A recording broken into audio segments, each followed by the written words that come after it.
নমস্কার বন্ধুরা, গল্পের আসরে আপনাদের স্বাগত। আজ আমরা আপনাদের জন্য নিয়ে এসেছি সুদীপ্ত কাহালির লেখা গল্প তেমুজিনের অভিশপ্ত তরবারি। স্বর্গীয় শিশু সাহিত্যিক তথা প্রাবন্ধিক সুবিমল কাহালির সুযোগ্য সন্তান সুদীপ্ত কাহালির জন্ম 7 অক্টোবর 1980 সালে কুচবিহারে।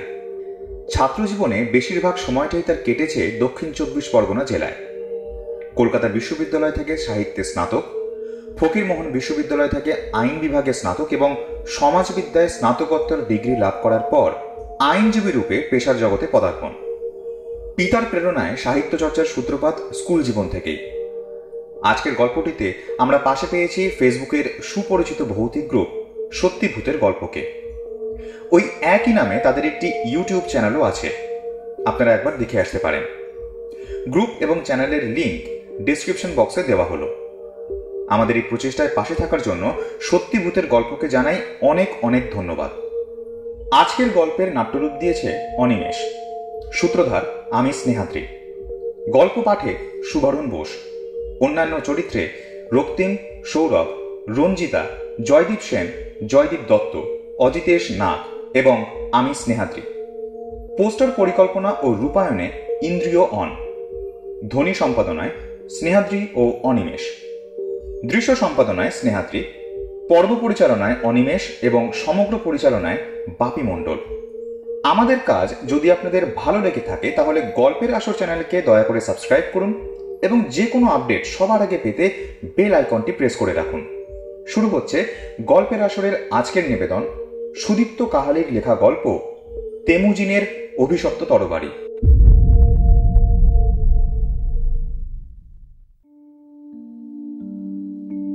বিগত কিছুদিন ধরে যেই প্রশ্নটা আমাদের সাংবাদিক মহলে ঘুরে বেড়াচ্ছিল তা হল, ঐতিহাসিক শক্তিপ্রসাদ কি মানসিক ভারসাম্য হারিয়ে ফেলেছেন? হ্যাঁ, তোমাদের কাছে নিশ্চয়ই তাকে নিয়ে নতুন করে বলার কিছু নেই। ঐতিহাসিক শক্তিপ্রসাদকে নিয়ে বিতর্ক অবশ্যই প্রথম নয়। ওনার সাথে সাক্ষাতের সুযোগ আমার প্রথম ঘটে আজ থেকে প্রায় 5 বছর পূর্বে, যেবার তিনি দাবি করেছিলেন যে ধনুষ্কোটি থেকে রামেশ্বরম কোনো প্রাকৃতিক প্রণালী নয়, প্রকৃত ইহা ছিল মানব নির্মিত এবং উত্তাল সমুদ্রের বুকে তৈরি। এই প্রণালী প্রমাণ করে যে সেই সময় বিজ্ঞান কতখানি উন্নত ছিল। সেবারও তার বক্তব্য নিয়ে সমালোচনা কম হয়নি অবশ্য, যদিও একসময় ওনার কথাই ঠিক বলে প্রমাণিত হয়েছিল। এরপর দ্বারকানগরী নিয়ে তার বক্তব্যে উত্তাল হয়ে ওঠে সারা দেশ। সেবারও শক্তিপ্রসাদ বাবুর কথা একসময় মেনে নিতে বাধ্য হয় আধুনিক বৈজ্ঞানিকরা। কিন্তু তার এবারের কথাগুলো মেনে নেবে কিভাবে? পূর্ব পরিচিতির কারণে আমাদের মিডিয়া গ্রুপ আমাকেই নির্বাচন করে এই বিষয়ে তার বক্তব্য পরিষ্কারভাবে জানার জন্য। আর সত্যি বলতে আমিও যথেষ্ট উৎসাহী ছিলাম আরেকবার ওই মানুষটার মুখোমুখি হতে। সম্প্রতি অকৃতদার ঐতিহাসিক শক্তিপ্রসাদ শর্মা বিষ্ণুপুরের মদনমোহন মন্দিরের আশেপাশে একটা ফ্ল্যাট কিনে বসবাস করতে শুরু করেন। বাঁকুড়ার ইতিহাস নিয়েও তার কৌতূহল বড় কম ছিল না। আমরা জেনে এসেছি এই জেলার ইতিহাস প্রায় 500 বছর প্রাচীন, কিন্তু শক্তিপ্রসাদ বাবুর মতে খ্রিস্টপূর্ব 3য় শতকে এখানকার সভ্যতার বহু নজির তাঁর কাছে আছে। সেই বিষয় নিয়ে পরে একসময় আলোচনা করা যাবে। যাই হোক, অবশেষে 11 জুলাই আমরা রওনা হই তার বাসার উদ্দেশ্যে। আমরা বলতে আমি আর আলোকচিত্রগ্রাহক সৌম্য, আমার খুব কাছের বন্ধুও সেই সাথে। 4 জুলাই 2017। আমার জীবনের চরম ভয়াবহ আর এক অভিজ্ঞতার ইশারা আজই আমাকে দিতে শুরু করে আমার নিয়তি। তোমরা বিশ্বাস করো, জীবনকে নিয়ে এভাবে ছিনিমিনি খেলতে আমি কোনোদিনও চাইনি কখনো প্যারানর্মাল বিষয়ের উপর সাংবাদিক হিসেবে প্রতিষ্ঠা পেতে। কিন্তু বারে বারে এক রোমাঞ্চের টানে বেরিয়ে পড়েছি আমি দেশে দেশান্তরে, ঝাঁপিয়ে পড়েছি নিত্য নতুন অভিযানে। প্রাণের মায়া তুচ্ছ করে ছুটে গেছি রহস্যের কোনো কৃষ্ণ গহ্বরে, যেখানে সভ্যতার আলো কখনোই প্রবেশ করেনি।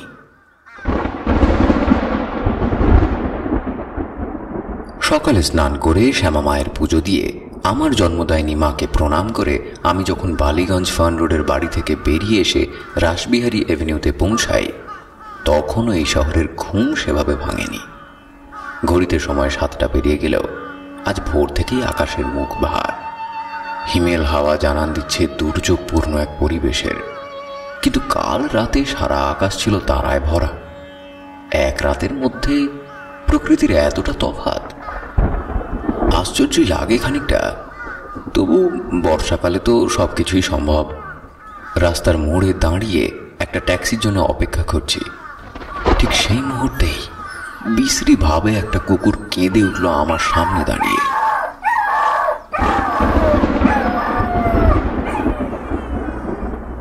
সেই অর্থে আমি কখনোই কুসংস্কারে বিশ্বাসী নই, তবু নানান অভিযানে বেরোবার সুবাদে কিছু কিছু কাকতালীয় অভিজ্ঞতা আমার হয়েছে।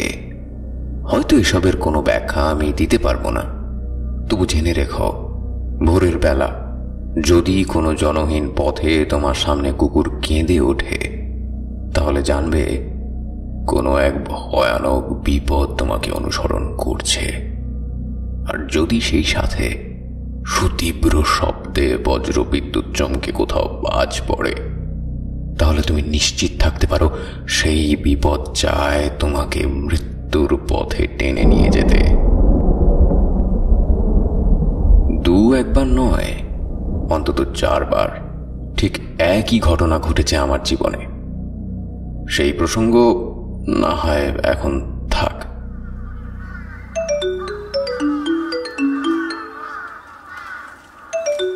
বুক পকেট থেকে আমার মোবাইলটা বেজেই চলেছে এক নাগাড়ে। ঘটনার আকস্মিকতায় আমি হয়তো ভুলেই গেছিলাম ফোনটা ধরতে, কিন্তু কলটা যে করেছে সে অত্যন্ত নাছোড়বান্দা, তাই বারে বারে সে চেষ্টা করেই চলেছে। মোবাইলের স্ক্রিনের দিকে তাকিয়ে কলটা রিসিভ করি আমি। কলটা করেছে সৌম্য। হ্যালো। কি রে কান্ডু, এখনো ঘুম ভাঙেনি নাকি তোর? আর ভাঙবে বা কি করে? রাতে এত বোতল পুজো করলে কি সকালে কারোর ঘুম ভাঙে শালা? আরে না না, আমি এই বালিগঞ্জ রাসবিহারিতে দাঁড়িয়ে আছি, ট্যাক্সি পাচ্ছি না রে একটাও। ঠিক আছে, আমি ধর্মতলা বাস স্ট্যান্ডে পৌঁছে গেছি, তাড়াতাড়ি আয়। বাস ঠিক 8:30টায় কিন্তু, আর এই বাসটা না পেলেও সেই 11টার পরে বাস। আচ্ছা ঠিক আছে ঠিক আছে। আমি ফোনটা কেটে দিই। একটা ট্যাক্সি আসছে বিজন সেতু পেরিয়ে। ফাঁকাই তো মনে হচ্ছে। আমি হাত দেখাতেই চালক আমার সামনে এসে দাঁড়িয়ে যায়। কুকুরটা আবারও এক নাগাড়ে কেঁদে চলেছে। আরে আগের বার তো ওটাকে কাঁদতে দেখে আমি পায়ে পায়ে খানিকটা এগিয়ে এসেছি। কুকুরটা কি কাঁদার জায়গা পায় না? সেই আমার সামনে এসে ওকে কাঁদতে হবে। কি জ্বালা! কাছে পিঠে কোনো চায়ের দোকানও তো খোলা নেই যে দুটো বিস্কুট কিনে এনে ওর দিকে ছুঁড়ে দিই, কুকুরটার কান্না বন্ধ করাই। এমন সময় ট্যাক্সির চালক মৃদু হেসে দরজা খুলে দিয়ে আমাকে প্রশ্ন করে, आप कहाँ जाना चाहते हैं साहब? এই ধর্মতলা, জলদি সে চালাও। হ্যাঁ। চালকের পাশের সিটে বসে দরজাটা বন্ধ করে দিয়ে আমি বললাম কথাটা। আমার কথার শেষে ট্যাক্সির চালক গিয়ার টেনে অ্যাক্সিলারেটরে পা রাখে। ঠিক সেই মুহূর্তেই আমি কি দেখছি? কালচে আকাশের বুক চিরে তীক্ষ্ণ আলোর একটা রেখা নেমে আসে, সেই সাথে কান ফাটানো এক আওয়াজ। চমকে উঠি আমি। চালক এবার গাড়ির গতি বাড়িয়ে দেয়। গাড়ির কাঁচের মধ্যে থেকে পিছন দিকে তাকিয়ে হাড় হিম হয়ে যায় আমার। দাউ দাউ করে চলছে ফুটপাতের একটা গাছ। তার মানে কি নতুন করে কোনো বিপদে পড়তে চলেছি আমি? হে ঈশ্বর, তুমি আমাকে রক্ষা করো।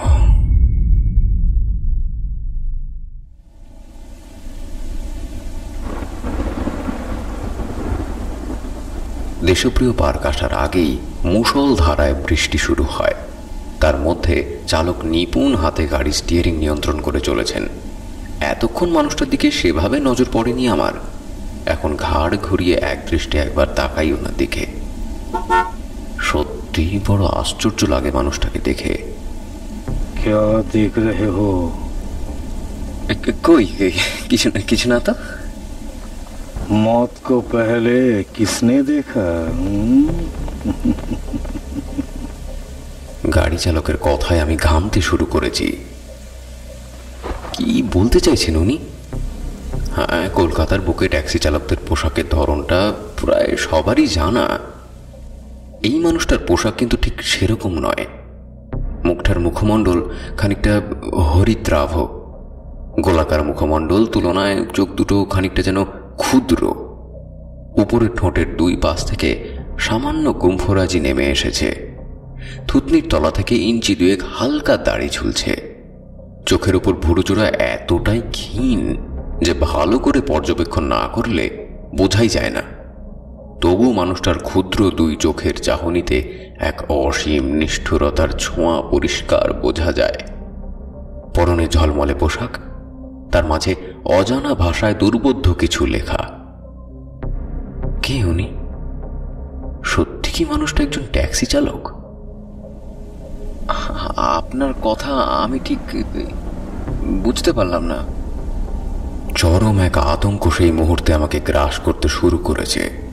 তবুও মনের এক অপরিসীম জোর নিয়ে আমি কথাগুলো বললাম। আচ্ছা, যদি এমন হয় যে গোটা পৃথিবীটা থাকবে কিন্তু আপনি থাকবেন না, তাহলে কে সবচাইতে বেশি কষ্ট পাবে বলতে পারেন? আমি চমকে উঠি আর একবার মানুষটার কথায়। এবার আর হিন্দিতে নয়, পরিষ্কার বাংলায় কথাগুলো বলছে সেই ট্যাক্সি চালক। কে? তিনি আপনার মাতা, আপনার জন্মদাত্রী।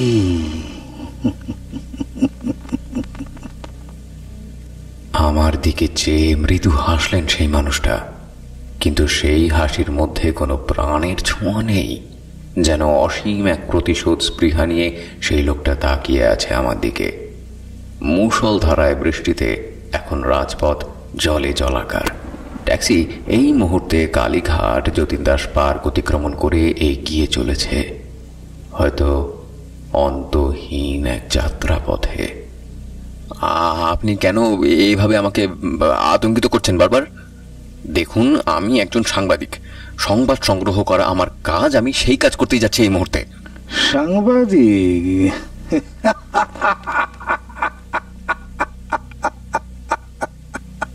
ব্যঙ্গের এক হাসিতে এবার ফেটে পড়েন সেই গাড়ি চালক। কুটিল দৃষ্টি তার সারা মুখমণ্ডলে। কেন তিনি আমাকে ভীত ও সন্ত্রস্ত করে তুলছেন বারে বারে?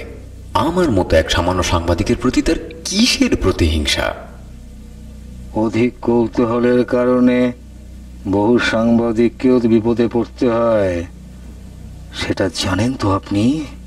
হ্যাঁ, মানে? গাড়ি সেই মুহূর্তে ময়দান পেরিয়ে এগিয়ে চলেছে। বৃষ্টি খানিকটা ধরে এলেও আকাশের বুক চিরে বিদ্যুৎ চমকে যাচ্ছে এলোমেলো ভাবে। দুর্যোগের কারণে খুব একটা গাড়ির আনাগোনাও নেই। তার মধ্যেও ভিজে রাস্তায় সিগন্যাল টপকে এগিয়ে চলা প্রায় সব গাড়ির গতি অত্যন্ত কম। এরকম ভিজে রাজপথে গাড়ির উপরে নিয়ন্ত্রণ রাখা যে কোনো চালকের পক্ষেই একটু কঠিন। কিন্তু আমাদের গাড়ি ছুটে চলেছে দামাল ঘোড়ার মতো অত্যন্ত দ্রুত গতিতে। গাড়ির স্পিডোমিটারের কাঁটা জানান দিচ্ছে গাড়ির গতি এই মুহূর্তে 100 ছুঁই ছুঁই। ভয়ের চোরা স্রোতটা আর একবার ছুঁয়ে যায় আমাকে। কলকাতার এই বর্ষণসিক্ত রাজপথে চালক কিভাবে এই গাড়ির গতি নিয়ন্ত্রণ ঠিক রাখছেন? আবারও বলছি, আপনি ভুল করছেন। এই মুহূর্তে আপনি বাড়ি ফিরে যান, না হলে এক চরম বিপদে পড়বেন। জীবন দিয়ে হয়তো সেই ভুলের প্রায়শ্চিত্ত করতে হবে আপনাকে। গাড়ি ইডেন গার্ডেন্স পেরিয়ে ধর্মতলা বাসস্ট্যান্ডের কাছাকাছি এসে মৃদু ঝাঁকুনি দিয়ে দাঁড়িয়ে গেল। আমি গাড়ির দরজা খুলে নিচে নামলাম। গাড়ি চালক ক্রূর এক দৃষ্টিতে সেই মুহূর্তে তাকিয়ে আছে আমার দিকে। মানি ব্যাগ থেকে 200 টাকার একটা নোট বের করে ওনার দিকে বাড়িয়ে দিই। চালক হাত বাড়িয়ে গাড়ির দরজাটা বন্ধ করে তারপর তাচ্ছিলের এক হাসি হেসে ভাড়া না নিয়েই গাড়ি স্টার্ট করেন। তারপর ঝড়ের গতিতে সেই গাড়ি মিলিয়ে গেল দূরের মিটমিট করতে থাকা সিগন্যালগুলোর দিকে। সেদিকে তাকিয়ে নিজের অজান্তেই নিজের মুখ থেকে বেরিয়ে এলো একটি শব্দ, আশ্চর্য। সেই মুহূর্তে আমি এক অজানা আশঙ্কার প্রহর গুনতে লাগলাম। কি করব আমি? কি করা উচিত আমার? কে এই রহস্যময় মানুষটা? বর্ষণসিক্ত কল্লোলহীন শহরের জলছবি দেখতে দেখতে নানা কথা ভেবে চলেছি তখন। রাস্তার ওপরে দাঁড়ানো দূরপাল্লাগামী বাসের মালপত্র ও যাত্রী তোলার ব্যবস্থা, ফুটপাতে চায়ের দোকানের চারপাশে পথ চলতি মানুষের জটলা, সংবাদপত্র বিক্রেতাদের হাঁক ডাকে ধীরে ধীরে দৈনন্দিন চলচ্চিত্র ফুটে উঠতে শুরু করেছে। পেছন থেকে আমার পিঠে কেউ হাত রাখে। এক মুহূর্তের জন্য চমকে উঠি আমি। ফিরে তাকিয়ে দেখি সৌম্য। ওই দেখ, গাড়ি এসে গেছে। এত দেরি করে কেউ? আমি সে কতক্ষণ আগে এসেছি জানিস? সৌম্য আরও নানান কথা বলেই চলেছে, কোনো পাত্তা নেই তোর। কিন্তু সেই মুহূর্তে আমার সেদিকে কোনো খেয়াল নেই। সৌম্যর পিঠে ঢাউস এক ব্যাগ। ও যেহেতু ফটোগ্রাফার, তাই যে কোনো জায়গায় নিউজ কভার করতে যাবার সময় এই ধরনের ব্যাগ সবসময় ওর সফর সঙ্গী।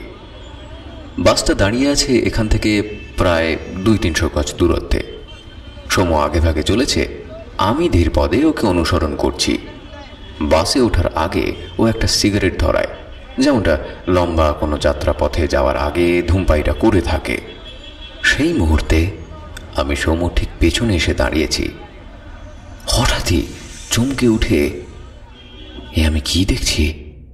বর্ষণসিক্ত মনোরম পরিবেশের মধ্যেও আমার কপালে তখন বিন্দু বিন্দু ঘাম জমতে শুরু করেছে। সৌম্যর রাকস্যাকের পেছনে এক পুরুষের মুখমণ্ডল আঁকা। কে এই মানুষটা? ভয়ের এক অনুভূতিতে তখন আমার বুকে কে যেন হাতুড়ির বাড়ি মারতে শুরু করেছে। সৌম্য। হয়তো আমার ডাকটা একটু অস্বাভাবিক লেগেছিল সৌম্যর।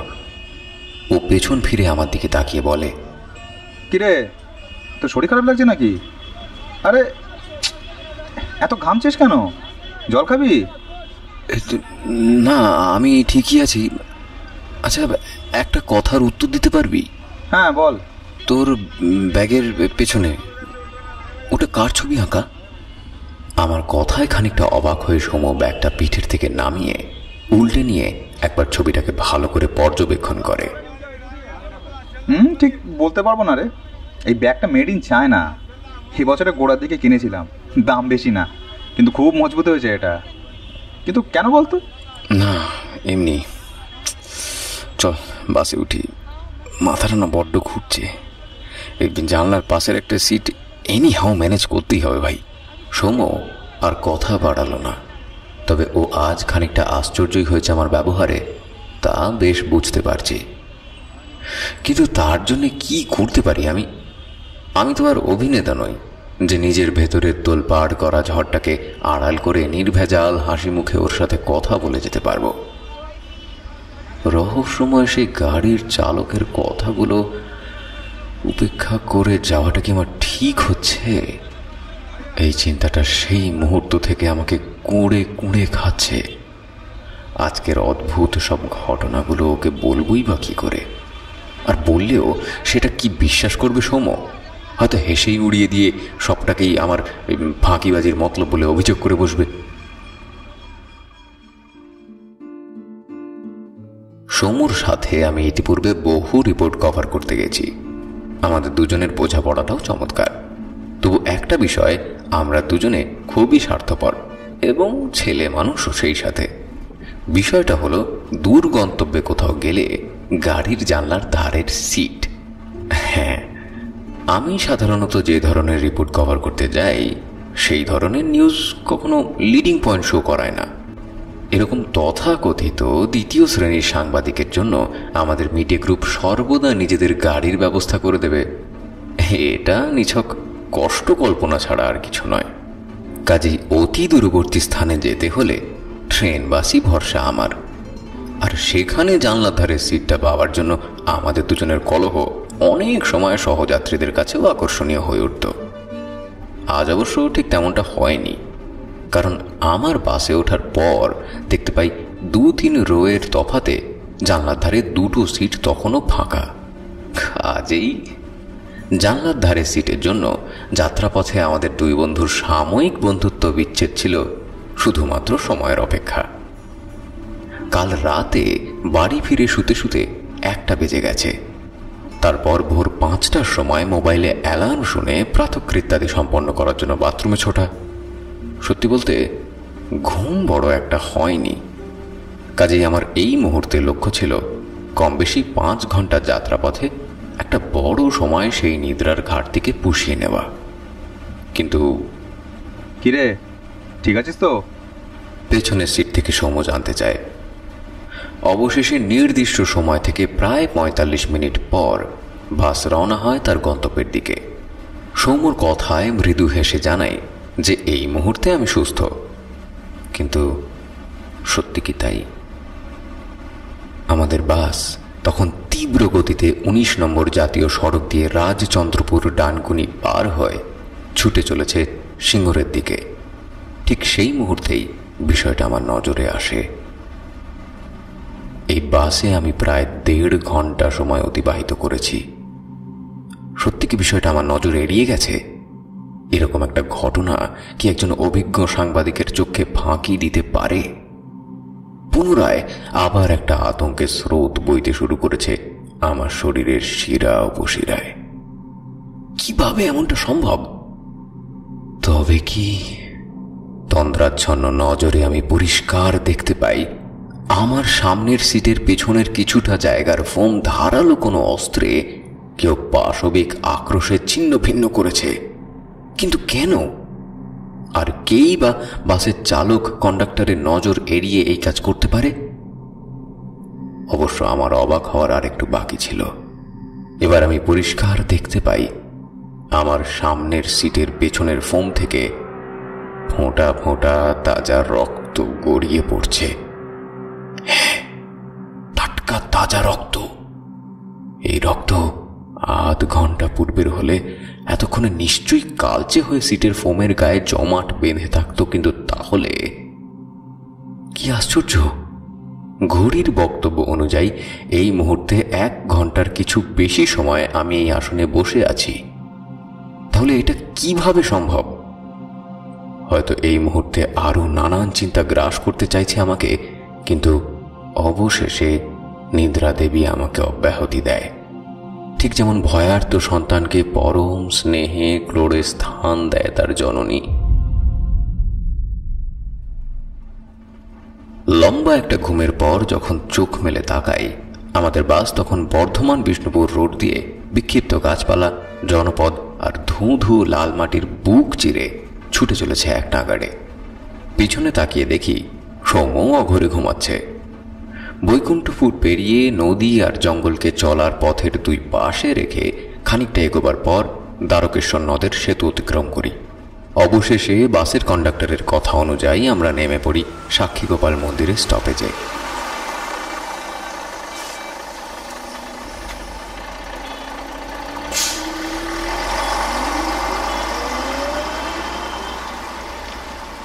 এখান থেকে পদব্রজে সামান্য এগোলে মদনমোহন মন্দির, যার সামনে আমাদের অপেক্ষায় দাঁড়িয়েছিলেন শক্তিপ্রসাদ বাবু। ওনার আতিথেয়তার যেই নজির প্রথম সাক্ষাতে আমরা পেয়েছিলাম, এবারও তার ব্যতিক্রম হয় না। 2 হাত বাড়িয়ে আমাদের উষ্ণ আলিঙ্গন করে অভ্যর্থনা জানান সেই মানুষটি। মন্দির থেকে হাঁটা পথে সামান্য খানিকটা এগোলেই নিরিবিলি পরিবেশে 3 তলার এক কোণে ওনার ফ্ল্যাটে একাই থাকেন শর্মাজি। আমাদের আগমনের খবর পেয়ে উনি মধ্যাহ্নভোজের বন্দোবস্ত করেই রেখেছিলেন। রাজমা, পনিরের তরকারি, রুটি, আচার, স্যালাড আর টক দই। এতখানি বাস জার্নির পর স্বাভাবিকভাবেই খিদেও পেয়েছিল আমাদের। কাজেই আহারাদি সম্পন্ন হতে বিশেষ সময় লাগার কারণ ছিল না। এবার আমাদের কাজটা বুঝে নেবার পালা। আমি জানি তোমরা আমার কথা এবারেও মেনে নিতে পারবে না, কিন্তু তবু বলছি, তিনি আছেন। তার অতৃপ্ত আত্মা আমাদের তথাকথিত সভ্য সমাজের চারপাশে বিরাজমান। একটা সময় তিনি আবার আঘাত করবেন আমাদের যুক্তিতর্কের বুকে। তার পদাঘাতে ধূলিসাৎ হবে গর্বের এই সভ্যতা। দুর্ঘটনা, প্রাকৃতিক বিপর্যয় অথবা মহামারীর বেশে হয়তো সেদিন আর খুব বেশি দেরি নেই। এক নাগাড়ে কথাগুলো বলে থামলেন শর্মাজি। খোলা জানলার বাইরে আকাশটা আবার সেজে উঠেছে নিকষ কালো রঙে।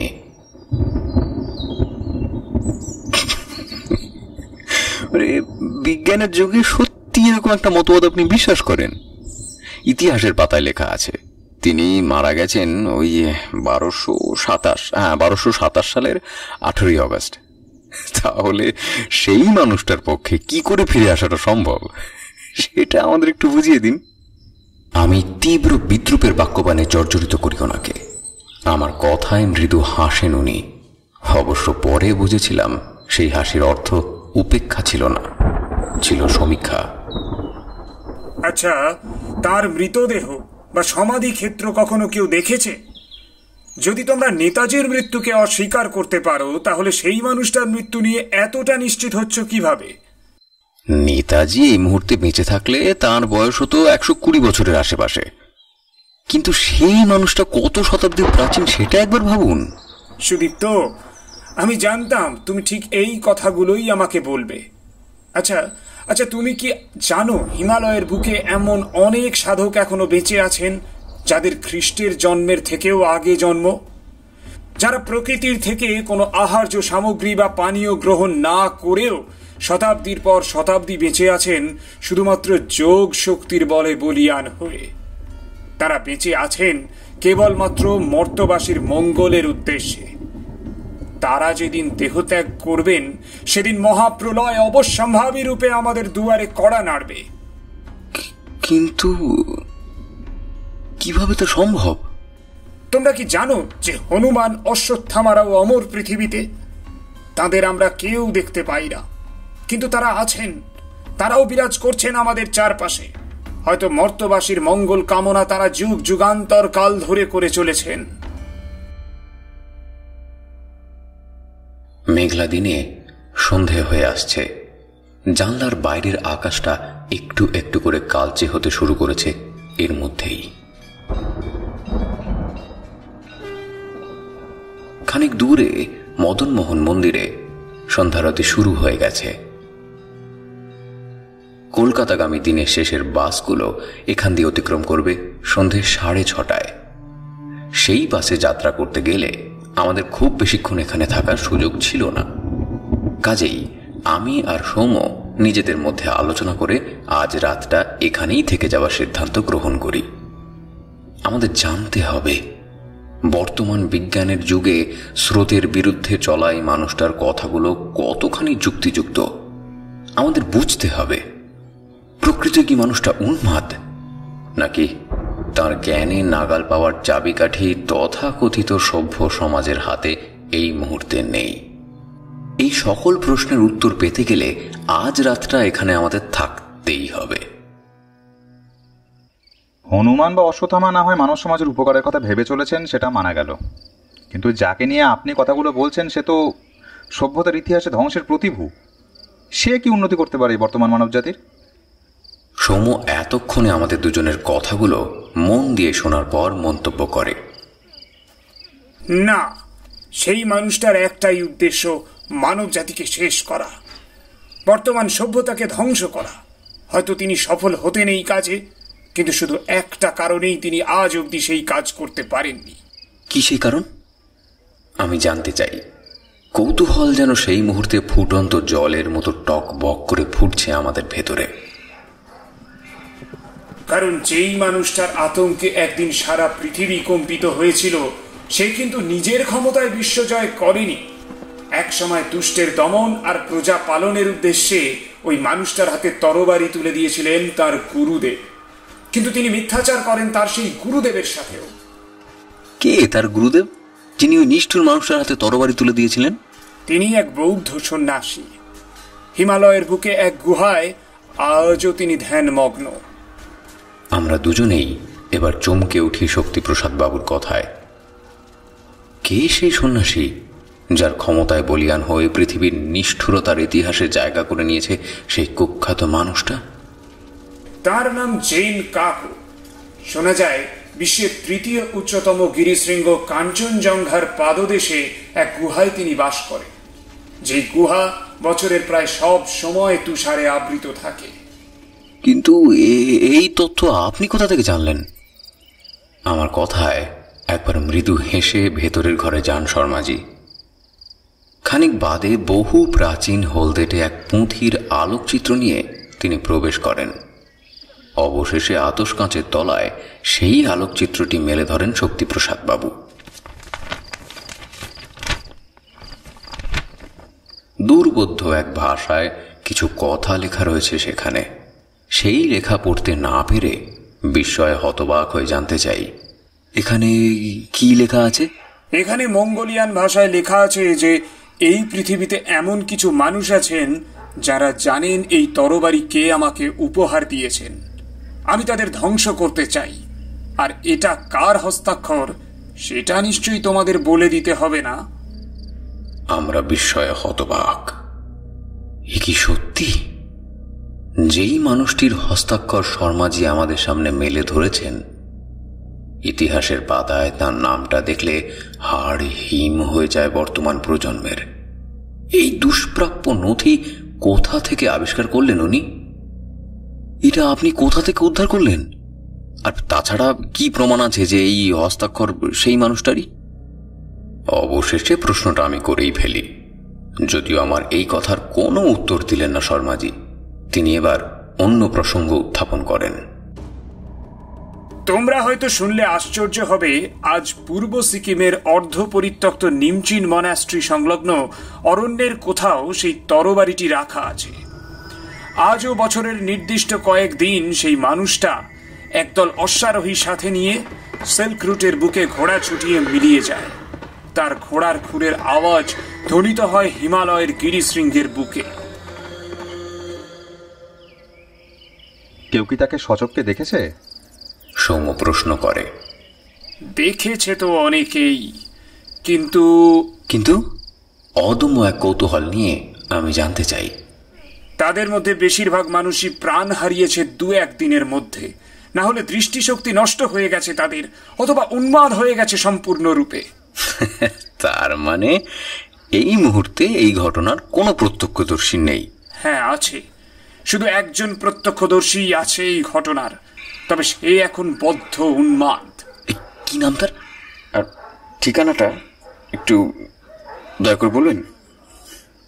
শশব্যস্ত হয়ে আমি ডায়েরি খুলে বসি সেই মানুষটার নাম ঠিকানা লিখতে। অবশেষে আমি শর্মাজির থেকে জানতে পারি সেই মহার্ঘ মানুষটার বিশদ বিবরণ। মানুষটার নাম কালদেন শেরপা। সহজ সরল একজন মানুষ। পর্বত আরোহণকারীদের সাহায্য করা ছাড়াও পশুপালন ও জঙ্গলে কাঠ কাটা ছিল তার পেশা। পূর্ব সিকিমের পাহাড়ি উপত্যকায় ছোট্ট একটা গ্রামে পরিবার নিয়ে মানুষটা বাস করে। সেই অভিশপ্ত দিনে সে গবাদি পশুদের খাদ্যের জন্য ঘাস কাটতে গিয়েছিল সিল্ক রুট ধরে গভীর জঙ্গলে।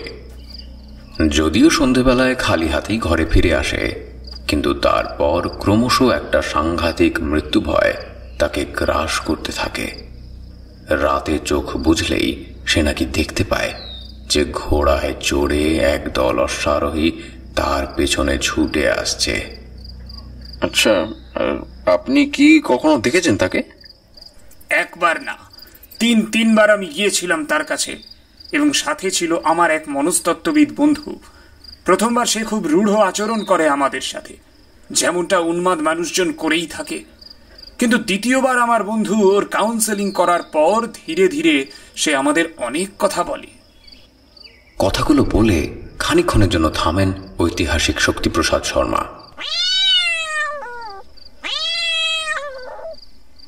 খোলা জানালার বাইরে থেকে বিচ্ছিরি গলায় ডেকে চলেছে একটা বেড়াল। কিন্তু শর্মাজির ফ্ল্যাট তো 3 তলায়। মাটি থেকে এত উপরে একটা বিড়াল কি করে উঠতে পারে, যেখানে জানলার আশেপাশে কোনো বড় গাছ আমাদের নজরে পড়েনি? অবশেষে একসময় বিড়ালটা খোলা জানলা দিয়ে ভিতরে প্রবেশ করে। কি সাংঘাতিক মিশমিশে কালো রঙের একটা বিড়াল, ভাঁটার মতো সবুজ চোখ জোড়া আলো আঁধারির মধ্যে জ্বলছে। ঘরের ভিতরে প্রবেশ করার পর নির্বিকার চোখে সে যেন চেয়ে আছে আমাদের দিকে। ক্ষুদ্র সেই প্রাণীটির হিম শীতল চাহনি যে কোনো সাহসী মানুষের বুকে আতঙ্কের সিম্ফনির ধ্বনি তুলতে বাধ্য। শর্মাজি এবার আচমকাই খানিকটা উত্তেজিত হয়ে ওঠেন। আজ আর আমি কাউকে ভয় পাই না সুদীপ্ত। হ্যাঁ, আমি ইতিহাসের সন্তান, তুমি ইস্ট সিকিমে গিয়ে সেই মানুষটার সাথে দেখা করো, আমার কথার সত্য মিথ্যা ভালো করে জানার চেষ্টা করো তার কাছ থেকে, তারপর তোমাদের পেপারে আর্টিকেল লেখো। সেদিন যদি ওই নিষ্ঠুর মানুষটা আমাকে হত্যাও করে, তাহলেও তোমার লেখার মধ্যেই আমি বেঁচে থাকব। ভীষণ উত্তেজিত দেখাচ্ছে শর্মাজিকে। আমাদের জানতেই হবে সারাদিন যেই মানুষটা এতখানি বন্ধুত্বপূর্ণভাবে আমাদের সঙ্গ দিলেন, তিনি জানলা দিয়ে বেয়ে ওঠা একটা কালো বিড়াল দেখে কেন এরকম রিয়াক্ট করে বসলেন আমাদের কাছে। এই সকল প্রশ্নের উত্তর কি ইস্ট সিকিমে লেখা আছে? কে বলতে পারে? বড় জোর আধ ঘন্টা সময়, তার মাঝে শর্মাজি পুনরায় স্বাভাবিক হয়ে যান। এর মধ্যেই তিনি ব্যস্ত হয়ে পড়েন আমাদের ডিনারের বন্দোবস্ত করতে। ডিনারের পর আমাদের সৌভাগ্য হয় তাঁর গাড়ি করে বিষ্ণুপুর সংলগ্ন নানান ঐতিহাসিক স্থান পরিদর্শন করার। অবশেষে মধ্যরাতে তার ফ্ল্যাটে ফিরে আসার সময় তিনি আমার হাতটা চেপে ধরে অদ্ভুত একটা কথা বললেন। সুদীপ্ত, এই অন্ধ অতীতের তল্লাশি করতে গিয়ে যদি আমার মৃত্যু হয়, তাহলে একটা কথা পৃথিবীকে তুমি জানিয়ে দিও, শক্তিপ্রসাদ শর্মা যে কথাগুলো বলে গেছে তার মধ্যে কিন্তু এক বিন্দু মন গড়া বানানো কথা ছিল না। বলো, তুমি পারবে তো? কেন আপনি এসব কথা ভাবছেন? অবশ্য সত্যি যদি তেমন দুর্ভাগ্যজনক পরিস্থিতি ঘটে, তাহলে অবশ্যই আমি সারা জীবন আপনার হয়ে কলম ধরে যাব। কিন্তু সবার আগে সেই অন্ধ অতীতটাকে আমি আরো কাছ থেকে জানতে চাই, আর তার জন্য সব বিপদকে আমিও আপনার মতো হাসি মুখে বরণ করে নিতে পারি।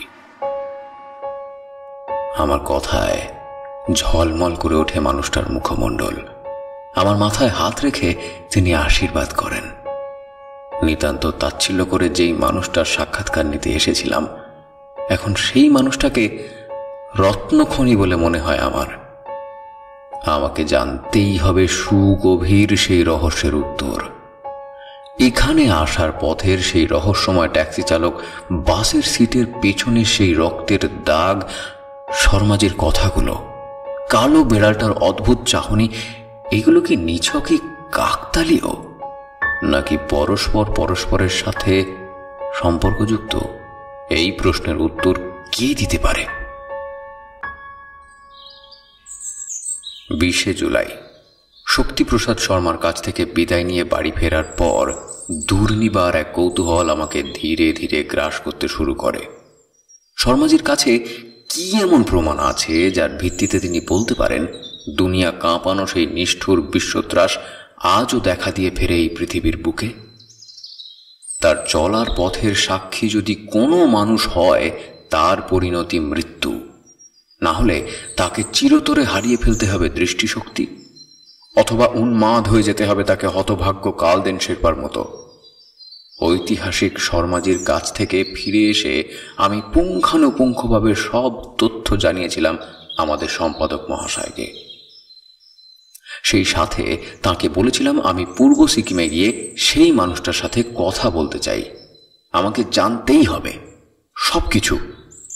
সেই অভিশপ্ত তরবারির সন্ধানে একসময় নাকি বহু মানুষ ছুটে গেছে সিকিমের ঘন পার্বত্য অরণ্যের গভীরে, কিন্তু তারা কেউ ফিরে আসেনি। জানি না ভবিতব্য আমার জন্য কি লিখে রেখেছে, কিন্তু আমি যাব, যেতে আমাকে হবে এই অমোঘ এক নিয়তির টানে। তা থেকে বোধ করি আমার মুক্তি নেই।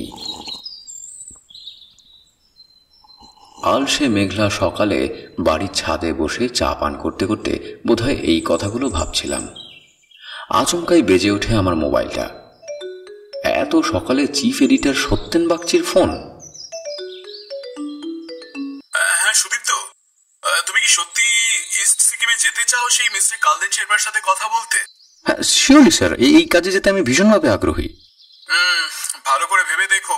তোমার রিপোর্টটা পড়ার পর আমি বিষয়টা নিয়ে বহু জায়গা থেকে ইনফরমেশন কালেক্ট করেছি। আমার ধারণা এই কাজে গেলে তোমাকে বিপদে পড়তে হতে পারে। আমি সেটা ভালো করেই জানি স্যার, কিন্তু আপনি তো বলেন বিপদের কথা ভেবে একজন আদর্শ সাংবাদিক কখনো তার কর্তব্য থেকে পিছিয়ে থাকতে পারে না। ওকে, বাই দ্য ওয়ে, আজকে রাত্রির ওই 12377 আপ পদাতিক এক্সপ্রেসে তোমার জন্য একটা সিট রিজার্ভ থাকবে।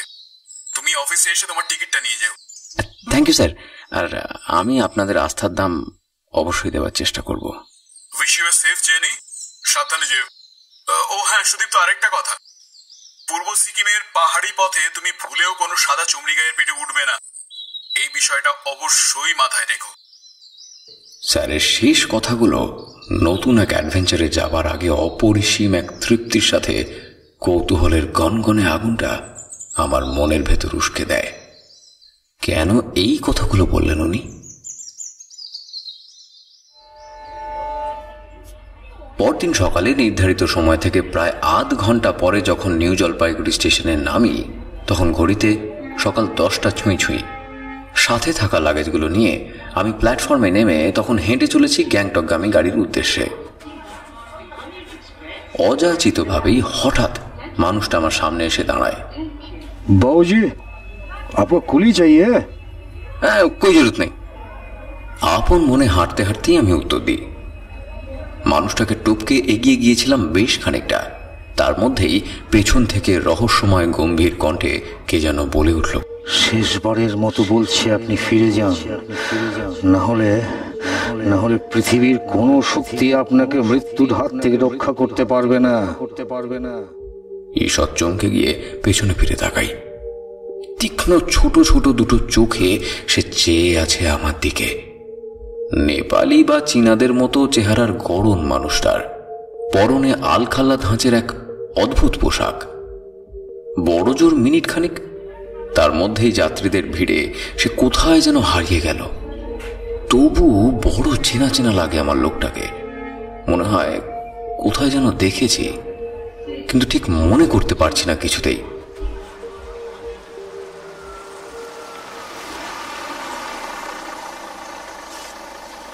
আকাশে এই মুহূর্তে ঘন কালো মেঘের সমারোহ। সামান্য প্রাতরাশ করে আমি ব্যস্ত হয়ে পড়ি গ্যাংটকগামী গাড়িতে উঠে বসতে। কারণ একটাই, এই মরশুমে পাহাড়ের বুকে একবার বৃষ্টি শুরু হলেই যে কোনো সময় ধস নেমে রাস্তা বন্ধ হয়ে যাওয়াটা খুব একটা অস্বাভাবিক নয়। কিন্তু ভাগ্য প্রসন্ন থাকায় বর্ষণসিক্ত পথে গ্যাংটক পৌঁছে যাই সন্ধ্যের কিছু আগেই। বর্ষাকালে গ্যাংটক প্রায় পর্যটক শূন্য। সন্ধ্যায় ধনিষ্ঠা হোটেলের 207 নম্বর রুমে বসে কথা হচ্ছিল তন্ময়ের সাথে।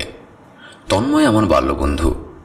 বহু বছর ধরে সে সপরিবারে গ্যাংটক নিবাসী, বর্তমানে এই হোটেলের ম্যানেজারও। কাজেই এখানে এলে আমার খানিকটা অবাধ গতি বলা চলে। উষ্ণ পানীয়ের গ্লাসে চুমুক দিতে দিতে আমি পূর্ব সিকিমের সম্বন্ধে কিছু তথ্য জানতে চাই ওর কাছে। আমার কথায় খানিকটা গম্ভীর হয়ে যায় তন্ময়।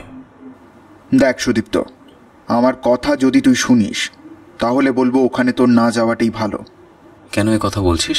পূর্ব সিকিমের এমন কিছু জায়গা আছে যেখানে পর্যটক তো দূরের কথা, এখানকার স্থানীয় মানুষ এমনকি গাড়ির চালকরাও জায়গাগুলোকে এড়িয়ে চলে।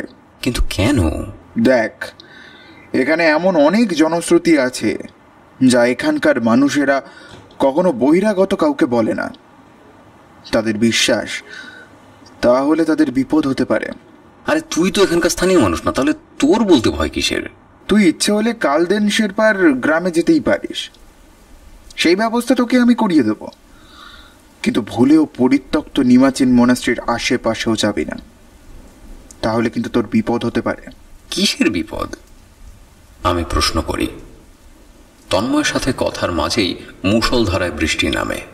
বিদ্যুতের চমকে দূরের পাহাড়টা মাঝে মাঝে নজরে চলে আসে। পায়ে পায়ে জানালার সামনে গিয়ে দাঁড়াই। আচমকাই আবার বিদ্যুতের চমকে ক্ষণিকের জন্য দৃশ্যমান হয় দূরের পাহাড়টা। বৃষ্টি স্নাত সন্ধ্যায় পাহাড়ের কোলে হীরকখণ্ডের মতো আলোকবিন্দুগুলো উঁকি মারছে। আচমকা গুরু গম্ভীর আওয়াজে মেঘ ডেকে ওঠে। দমকা শিরশিরে হাওয়ায় মদিরার রঙিন নেশার পারদ তীর তীর করে ঊর্ধ্বগামী হতে শুরু করেছে তখন এই ভয়াবহ সুন্দর পরিবেশে। ওই দূরের পাহাড়টা দেখতে পাচ্ছিস? ওটা পেরিয়ে আরো খানিকটা পথ এগোলেই ইস্ট সিকিম। ওখানেই আছে অভিশপ্ত নিমাচিন মনাস্ট্রি। এখানকার মানুষজন মনে করে পরিত্যক্ত এই মোনাস্ট্রির আশেপাশেই কোথাও সেই অভিশপ্ত তরবারি রাখা আছে, যেখানে কোনো মানুষ, এমনকি পশু পাখি পৌঁছে গেলেও সে আর ফিরে আসতে পারে না।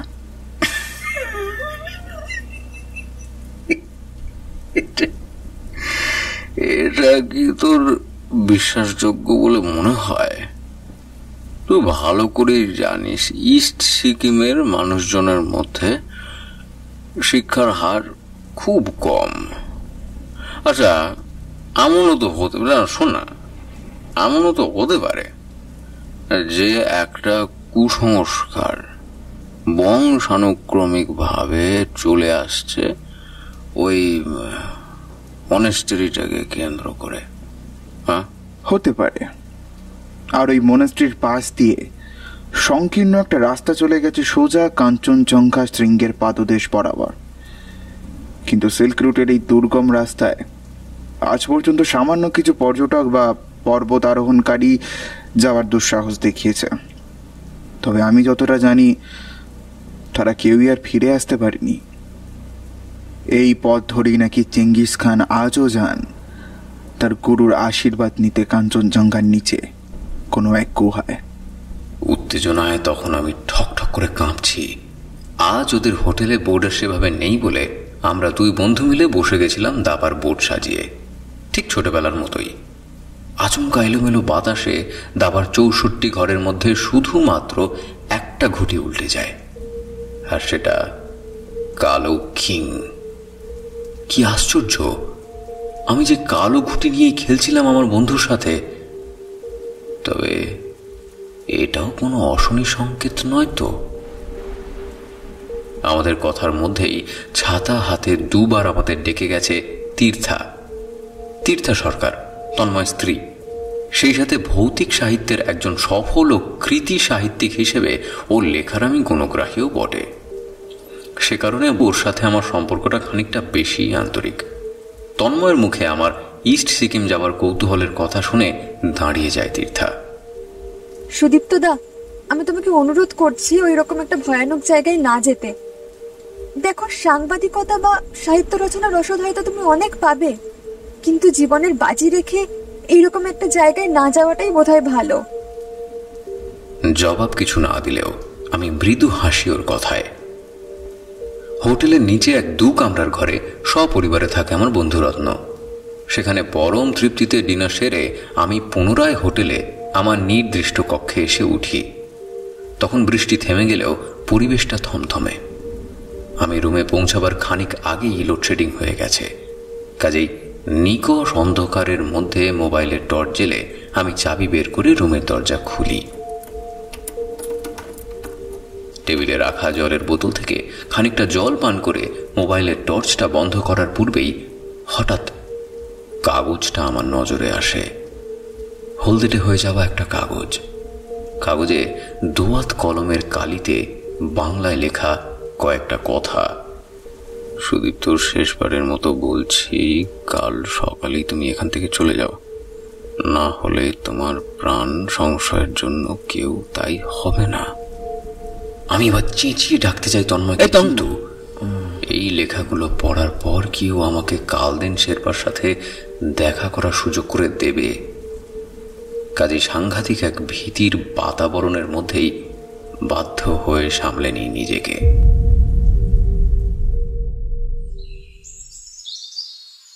পরদিন সকালবেলা মেঘমুক্ত নীল আকাশ জানলার কাঁচের বাইরে থেকে আমাকে স্বাগত জানায়। ব্যালকনির বাইরে সোনালি আলোয় ঝলমল করছে কাঞ্চনজঙ্ঘা। বিভোর হয়ে সেদিকে চেয়েছিলাম আমি। কিরে, রাতে ঘুম হয়েছে তো? তন্ময় এসে দাঁড়িয়েছে আমার পিছনে। মৃদু হেসে আমি ঘাড় নাড়ি।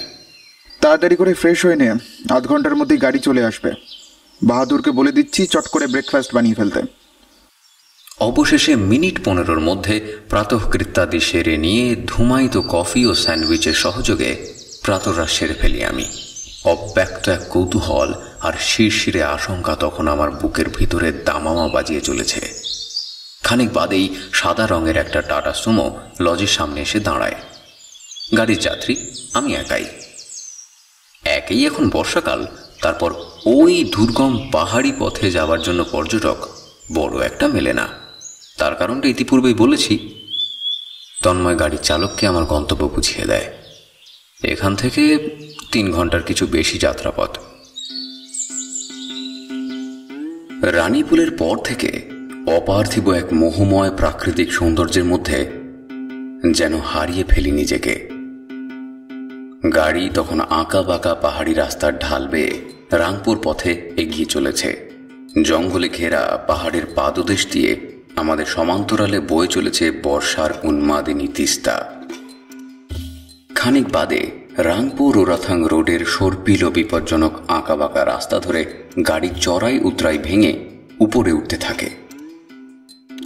এক পাশের পাহাড়ের উপর সরল বর্গীয় ঘন অরণ্য, আর এক পাশে গভীর খাদ। খাদের বিপরীতে পাহাড়ের বুক চিড়ে নেমে আসা উদ্দাম বাঁধ ভাঙা ঝর্ণা আশ্রয় নিয়েছে সেই গিরিখাদের গহনে। গাড়ির চালক এক মনে গাড়ি চালিয়েই চলেছে। এত দীর্ঘ পথে আমার 2-1 প্রশ্নের সংক্ষিপ্ত জবাব দেওয়া ছাড়া ভীষণ রকম নীরব মানুষটা। এত গোমরামুখ ড্রাইভার আমি এর আগে কখনো দেখিনি। এই পথে একে একে ঔষধ প্রস্তুতকারী সিপলা ও জুভেন্টাস ম্যানুফ্যাকচারিং ইউনিট পেরিয়ে এসে এক চায়ের দোকানের সামনে গাড়ি থামালো চালক। সে আমাকে অনুরোধ করে 10 মিনিটের বেশি এখানে যেন আমি সময় নষ্ট না করি। জায়গাটার প্রাকৃতিক শোভা সত্যিই অপূর্ব। খানিক নিচে বেশ কিছু ছবির মতো সাজানো পাহাড়ি গ্রাম। দূরের পাহাড়ের গা দিয়ে আঁকা বাঁকা রেখায় রাস্তা উঠে গেছে উপরে। কালচে সবুজ পাহাড়ের গায়ে গোলাপি রডোডেনড্রন ফুটে আছে ঝাঁকে ঝাঁকে। জায়গাটা এখান থেকে খানিকটা উপরে হলেও পদব্রজে সেখানে যাওয়া খুব একটা কঠিন নয়। এই বর্ষায় রডোডেনড্রন, খানিকটা আশ্চর্যই হই আমি। ভাই, ওখান থেকে একটু ঘুরে আসবো? গাড়ির চালকের কাছে জানতে চাই আমি। তার উত্তরে সে বলল যে জায়গাটা নাকি ভালো না, বিপদ হতে পারে। ওর কথাটা শুনে খানিকটা অবাক হলেও চুপ করে যাই। আরও অনেক কিছুই জানতে খুব ইচ্ছে করছিল। ঠিক সেই মুহূর্তেই আমার মোবাইলটা বেজে ওঠে। হ্যালো, বল। সৌম্য কল করেছে এই অসময়। আমি একটা রিপোর্ট কভার করতে শিলিগুড়ি এসেছি আজকে সকালে। তুই এখন কোথায়? আরে তাই নাকি? এসো না, এই কাজ ছেড়ে ওখান থেকে একটা গাড়ি বুক করে চলে আয়। বুঝলি, দারুণ লাগছে রে জায়গাটা। তুই এলে শালা জমে ক্ষীর। এরপর সৌম্যকে পুনরায় আর অনুরোধ করতে হয়নি। শুধু ড্রাইভারের থেকে জেনে আমার গন্তব্যে আসার পথ নির্দেশটা ওকে জানিয়ে দিই। হাতে গোনা 10 মিনিটের মধ্যেই চালক ছেলেটা আমাকে গাড়িতে উঠে পড়ার হুকুম জারি করলে আমি নিতান্ত বাধ্য ছেলের মতো তার আদেশ পালন করলাম। এবার আপন খেয়ালে বয়ে চলা রাংপুচু নামে এক পাহাড়ি নদীকে ডান পাশে রেখে খানিকটা পথ অতিক্রম করার পর এলোমেলো আরো খানিকটা রাস্তা। আমরা চলে এসেছি সেই ঐতিহাসিক সিল্ক রুটে। পাহাড়ি পথে খানিকটা প্রশস্ত জায়গায় গাড়িটা রেখে চালক আমাকে দেখায় রাস্তার এক পাশ দিয়ে সিঁড়ি নেমে গেছে। এখান দিয়ে নিচে নামলে যে গ্রাম পাবো সেখানেই বাস করেন কালদেন শেরপা। প্রায় 250 কিছু বেশি খাঁড়াই সিঁড়ি বর্ষার জলে ভীষণ রকম পিচ্ছিল হয়ে আছে। দুই পাশে ধরার মতো কিছুই নেই। এখান থেকে পা হড়কে গেলে মৃত্যুর হিমেল স্পর্শ লাভ শুধুই সময়ের অপেক্ষা মাত্র। তবু এই গ্রামের লোকজনের সভ্য সমাজের সাথে যোগাযোগের মাধ্যম বলতে শুধু এইটুকু সিঁড়িই ভরসা। সত্যি আধুনিক বিজ্ঞানের যুগে এও সম্ভব?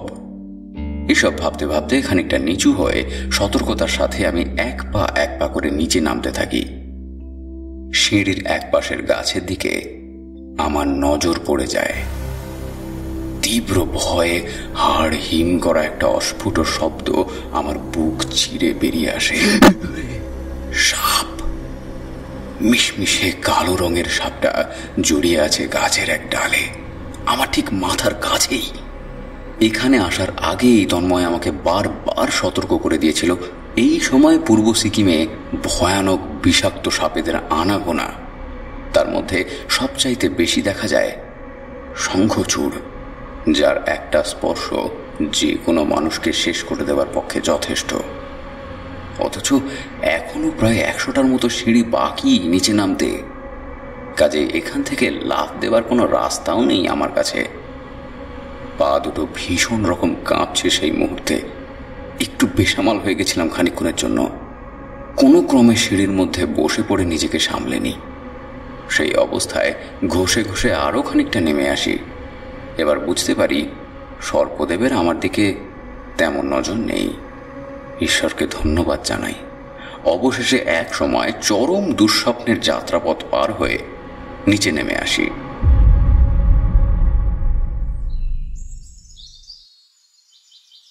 দারিদ্রের তুলিতে আঁকা পাহাড়ি উপত্যকায় এক ফালি গ্রাম, কাঠের ছোট ছোট বাড়ি, অপরিচ্ছন্ন পয়ঃপ্রণালী, পাথুরে পথে গবাদি পশু ও মানব শিশুর সহাবস্থান।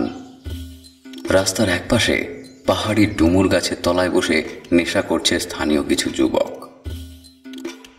অপরিচিত মুখ দেখে ওরা এগিয়ে আসে আমার দিকে। নেপালি ভাষায় ওরা আমার কাছে জানতে চায় যে আমি কোথায় যাব। এরপর পরিচয় পেয়ে ছেলেগুলো শশব্যস্ত হয়ে আমাকে নিয়ে যায় কালদেন শেরপার বাড়িতে। সস্তা কাঠের তক্তা আর টিন দিয়ে বানানো সাদামাটা 2 কামরার ঘর। ঘরে দীনতার ছাপ স্পষ্ট। সামান্য খানিকটা উঠানের এক পাশে রান্নাঘর আর গবাদি পশুর খামার, আর এক পাশে শৌচাগার। নিভন্ত উনুনের উপর কালিমাখা ভাতের হাঁড়ি চাপানো। ছেলেগুলো মৃদুস্বরে সম্ভবত আমার পরিচয় এক তরুণকে জানালে সে আমাকে বাড়ির ভেতর নিয়ে গিয়ে বসায়। সূর্যের আলোর সাথে সম্পর্কহীন এক ছোট্ট শয়নকক্ষ। ঘরে অত্যন্ত মৃদু বাল্বের আলো জ্বলছে। নানান অজানা মানুষের ছবির সাথে হনুমানজি ও জয় মাতাদির চিত্র কাঠের দেওয়ালে সাঁটা। সারা ঘর জুড়ে বিচ্ছিরি এক ভ্যাপসা গন্ধ। ঘরের এক কোণে জীর্ণ এক তক্তাপোষে বসে এক বৃদ্ধ। একজন স্থানীয় লোক বৃদ্ধকে জানালেন যে আমি কলকাতার সাংবাদিক এবং ওনার সাথে দেখা করতে এসেছি। কথাটা শুনে বৃদ্ধ এবার ব্যস্ত হয়ে পড়ে আমার অতিথিয়তায়। খানিক বাদে চা আর ডিমের অমলেট নিয়ে এসে আমাকে অবাক চোখে পর্যবেক্ষণ করতে থাকে এক কিশোরী। বৃদ্ধ কালদেন তার সাথে আমার পরিচয় করিয়ে দেয়। মেয়েটি কালদেনের নাতনি। বলুন বাবু, আপনি কি জানো চাহানু হুঁছ ম কাছে? নেপালি হলেও উনি বাংলাটা নেহাত খারাপ বলেন না। আমি অবাক হই তা দেখে। বাহ, আপনি তো বাংলা ভালোই বলেন দেখছি। প্রশংসা সুরে বলি আমি। আমার কথায় উনি খানিকটা খুশি হন তা বোঝা যায়। হেগে কলকাতা থেকে কত সাব ট্রেকিং করতে আসতো। ওনারা মশা ছাড়া পাহাড়ে ন উঠত।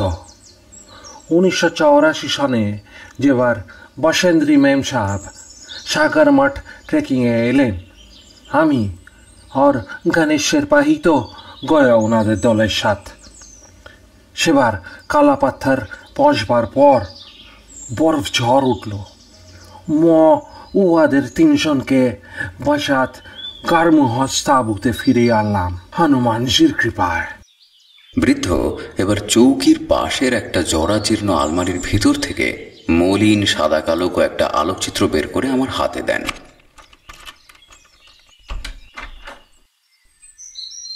বহুদিনের মলিন আলোকচিত্র অত্যন্ত বিবর্ণ হয়ে গেছে। তাও উনি যে একসময় নাম করা শেরপা ছিলেন তা চিত্রগুলো থেকে বেশ বোঝা যায়। এই পরিত্যক্ত নিমাচিন মনেস্ট্রি নিয়ে আপনার কাছে কিছু শুনতে চাই। অবশেষে নানান কথার পর মূল বিষয়ে আমি আসি। এই নামটা শোনার পর যেন বদলে যায় মানুষটার আচরণ। ঠোঁটের উপর তর্জনী রেখে তিনি আমাকে চুপ করতে বলেন। আমি অবাক হই তাঁর এই ব্যবহারে। ঐতিহাসিক শর্মাজি অবশ্য বলেছিলেন উনি মানসিক ভারসাম্য খানিকটা হারিয়ে ফেলেছেন, কিন্তু ওনার কাছে আসার পর এতক্ষণের মধ্যে ভদ্রলোকের হাবভাবে অস্বাভাবিক কোনো কিছু আমার নজরে আসেনি। তাহলে নিমাচিন মনেস্টারির নাম শোনার পর কেন উনি এমন করছেন আমাকে জানতেই হবে সেই ঘটনাটা। ও শয়তানের বাস আছে বাবু, ও জায়গার কথা মোর সামনে না বাতাম যা। উনি অনুরোধ করেন ওই স্থানের কথা তাকে না বলতে।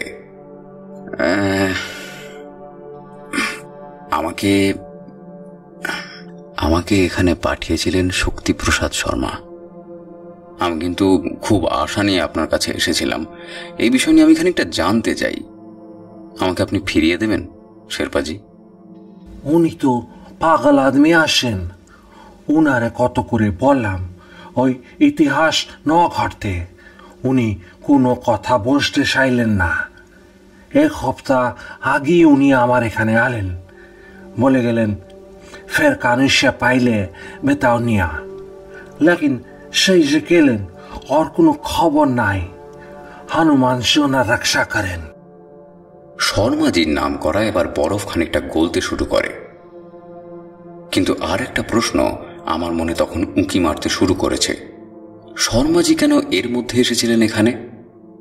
আর এই এক সপ্তাহে তিনি কোথায় বা থাকতে পারেন? শিলিগুড়ি নামার পর আমি একবার কল করার চেষ্টা করেছিলাম মানুষটাকে, কিন্তু ফোনে পাইনি। শর্মাজি তাহলে কোনো বিপদে পড়েননি তো? নিজের অজান্তেই যেন এক অজানা আশঙ্কা গ্রাস করে আমাকে। শর্মাজিকে আমি ঠিক খুঁজে আনবো, কিন্তু তার আগে দয়া করে আমাকে সবকিছু বলুন। আরো খানিকক্ষণ নীরব থেকে অবশেষে সেই অভিশপ্ত কাহিনী শুরু করেন কালদেন শেরপা। শুরুতেই কালদেন এখানকার ইতিহাস নিয়ে খানিকটা আলোকপাত করলেন। সিল্ক রুটের এই রাস্তা বহু প্রাচীন। একসময় চীন দেশ থেকে রেশম এই পথেই ছড়িয়ে পড়ত সারা বিশ্বে। আবার এই পথেই ইতিহাসের চরম নৃশংস ও কুখ্যাত শাসক তেমুজিন সুদূর মঙ্গোলিয়া থেকে পৃথিবীর নানা দেশের বুকে ধ্বংসলীলা চালাবার জন্য অগ্রসর হন। হ্যাঁ, তেমুজিন সারা বিশ্ব যাকে চেঙ্গিস খান নামে চেনে। তার পিতার নাম ছিল ইয়েসুগেই। তেমুজিনের বয়স যখন বড়জোর 10 বছর, তখন এক তাতার দস্যু ব্যক্তিগত শত্রুতার জেরে ইয়েসুগেইকে বিষ খাইয়ে মেরে ফেলে। নিজ গোত্রের কিছু কুচক্রী লোক বালক চেঙ্গিসের নেতৃত্ব মেনে নিতে অস্বীকার করে মা, ভাই, বোন সহ চেঙ্গিসকে গোত্র থেকে বের করে দেয়। এর পরের 7 বছর চেঙ্গিস খানের জীবন ছিল মঙ্গোলিয়ার বিস্তীর্ণ সমতল ভূমিতে গাছপালার শিকড়, বাকর আর খরগোশ জাতীয় প্রাণী শিকার করে বেঁচে থাকার সংগ্রাম। এই সময় তার কাছের কিছু বন্ধু এই পরিস্থিতি থেকে মুক্তি লাভের উপায় স্বরূপ তাকে পরামর্শ দেয় হিমালয়ের পাদদেশে এক সন্ন্যাসীর সাথে সাক্ষাৎ করার জন্য। অবশেষে বেরিয়ে পড়ে তেমুজিন। সম্বল বলতে তার কাছে পানীয় জলের একটা পাত্র আর সামান্য শুকনো রুটি। এই বিপদ সংকুল পথে তার সঙ্গী অতি প্রিয় সাদা এক চমড়ি গাই। প্রবল তুষার ঝড়ে বহুবার অচেতন হয়ে পড়ে সে। হিমক্ষত তার সারা শরীরে, তবু চলার বিরাম নেই সেই কিশোরের। এভাবে একসময় সে গিয়ে পৌঁছায় তার গন্তব্যে। কাঞ্চনজঙ্ঘার পাদদেশে এক গুহায় তখন ধ্যানমগ্ন বৌদ্ধ সন্ন্যাসী জেন কাকো। তেমুজিন গিয়ে তার পায়ে লুটিয়ে পড়ে। অসহায় কিশোরকে দেখে মায়া হয় সেই সন্ন্যাসীর। তিনি মন্ত্রশক্তিতে বলিয়ান এক তরবারি উপহার দেন সেই কিশোরকে, যেই তরবারি সব রকম বিপদের হাত থেকে রক্ষা করবে সেই কিশোরকে। কিন্তু আত্মরক্ষার পরিবর্তে এই প্রবল শক্তিশালী তরবারি হাতে পেয়ে ধীরে ধীরে নিষ্ঠুর লুণ্ঠাকারী হয়ে ওঠে সে। এরপর মঙ্গল দস্যুদের এক করে তেমুজিন বেরিয়ে পড়ে যুদ্ধ জয়ের লক্ষ্যে। সে তখন তরতাজা এক বলিষ্ঠ যুবক। সেই সন্ন্যাসী বারে বারে তাকে স্বপ্নে দেখা দিয়ে অনুরোধ করে এই হত্যালীলার পথ পরিহার করতে, কিন্তু সে কথা কানে তোলেনি তেমুজিন। তখন সে তেমুজিন নয়, বিশ্বের ত্রাস চেঙ্গিস খান। সেই তরবারি তখন শুধু চায় রক্ত, তাজা রক্ত। কিন্তু সময়ের সাথে সাথে সবাইকে একদিন থামতে হয়, তাই থামতে হয়েছিল চেঙ্গিস খানকেও। সেই দিনটা ছিল 1227 সালের 18ই অগস্ট। চীনের কাজু নামের এক দুর্গের পতন ঘটানোর উদ্দেশ্যে যুদ্ধরত অবস্থায় শত্রুপক্ষের ছেঁড়া তীরের আঘাতে হাঁটুতে আঘাত পায় চেঙ্গিস। অথচ আশ্চর্য এটাই যে কয়েক মাস আগে গান্ধার প্রদেশ জয় করে ফেরার সময় সেই কৃপানটা সে হারিয়ে ফেলে অভিযান শেষে সিল্ক রুট দিয়ে ফেরার সময়। পাহাড়ের উপত্যকার মাঝে ছোট্ট এক কক্ষে বসে কালদেন শেরপার মুখে সেই ইতিহাসগুলো শুনতে শুনতে কোথায় যেন হারিয়ে গেছিলাম। এখানে আসার পূর্বে প্রকৃতই যাকে এক অশিক্ষিত গ্রাম্য উন্মাদ বলে ভুল করেছিলাম, তার কাছে ইতিহাসের নানা কথা শুনতে শুনতে মুগ্ধ হয়ে যাচ্ছি। খানিক বাদে আমাদের মধ্যাহ্নকালীন আহারের জন্য ডাকতে আসে ওনার নাতনি। রুটি, সবজি, শূকরের মাংস আর আচার। কালদেনজি বিপত্নিক মানুষ। উনি এই মুহূর্তে বাত ও মধুমেহ রোগে খানিকটা কর্মক্ষমতাহীন বলাই চলে।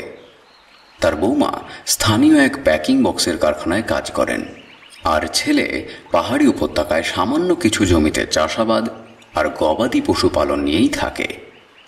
রান্নাবান্নার সাথে ঘর গৃহস্থলীর কাজকর্ম নিপুণ হাতে সামলায় তার দুই নাতনি।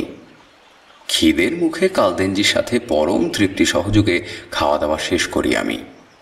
মেঘলা বিকেল, 3টে বাজতে না বাজতেই দূরে জঙ্গল ঘেরা পাহাড় শৃঙ্গগুলো কালচে হতে শুরু করেছে।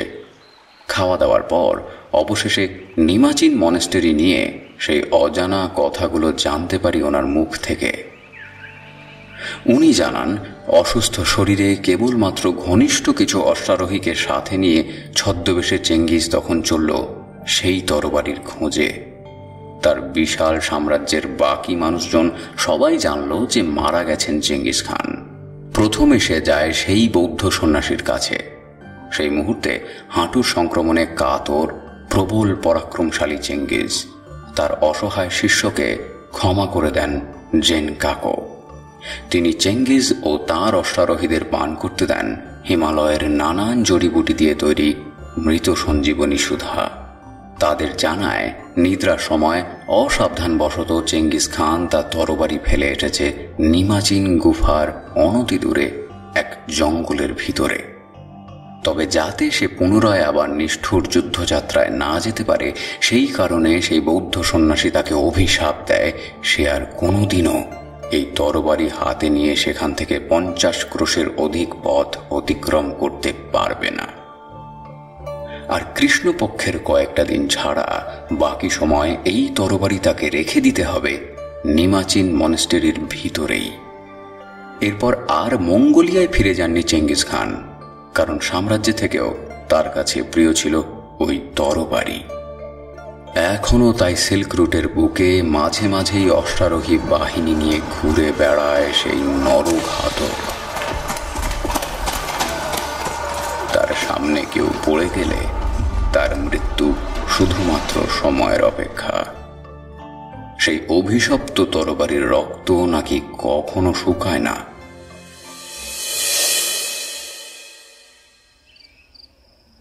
কালদেন শেরপার কাছে ইতিহাস জনশ্রুতির নানান কথা শুনতে শুনতে আমি পূর্ব সিকিমের এই পাহাড়ি ছোট্ট গ্রাম ছেড়ে কোনো এক অজানা জগতে হারিয়ে গিয়েছিলাম। তরবারির ঝনঝনানি, ঘোড়ার খুঁটের আওয়াজ, মানুষের আর্তনাদ সেই মুহূর্তে যেন কানে বাজছে। সম্বিত ফিরতে আমার কিছুটা সময় লেগে যায়।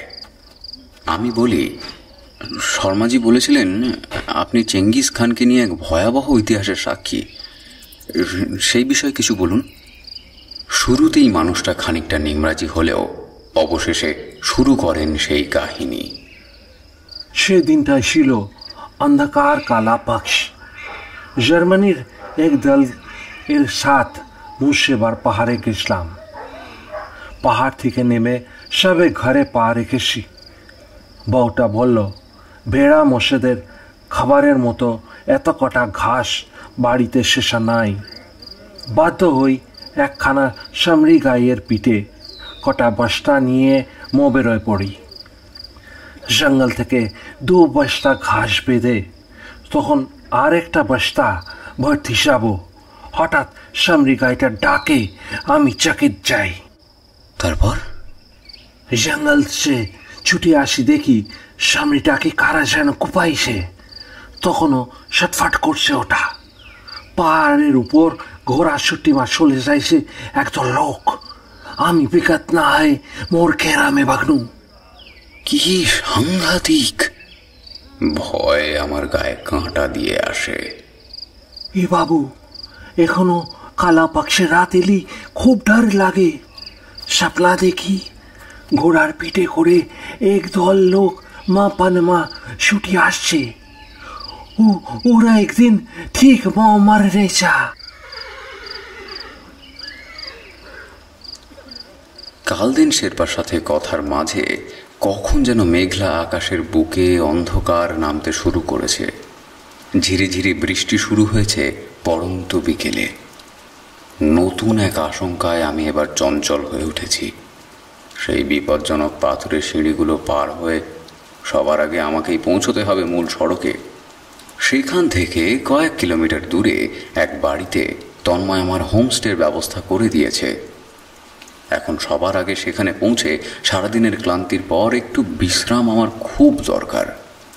কালদিন শেরপার কাছ থেকে বিদায় নিয়ে আলো আঁধারির পথে মোবাইলের টর্চ জেলে অবশেষে আমি সিঁড়ির সামনে এসে দাঁড়াই। তাঁর অতিথিয়তায় সত্যি মুগ্ধ হই আমি। অসতিপর মানুষটা আমাকে সেই দুর্গম সিঁড়ি অবধি এগিয়ে দিয়ে যায়। অবশ্য শুধু তিনিই বা কেন, আমাকে বিদায় জানাতে তখন উপস্থিত তার পরিবারের প্রতিটা সদস্য। নিজের অজান্তেই চোখে জল চলে আসে। কলকাতার তথাকথিত সভ্য সমাজে এই আন্তরিকতা নিতান্তই বিরল। আমার হাত ধরে সেই বিপদসংকুল সিঁড়ি পার করিয়ে মূল সড়ক অবধি এগিয়ে দিয়ে যান ওনার ছেলে। তখন কি বুঝেছিলাম এই ছেলেটা কয়েকদিনের মধ্যেই পিতৃহারা হতে চলেছে এবং তার জন্য দায়ী সম্পূর্ণভাবে আমি। নিজের বিবেককে এখনো আমি ক্ষমা করতে পারি না সেই দিনটার জন্য। সেই প্রসঙ্গ আমি তোমাদের একটু পরে বলছি।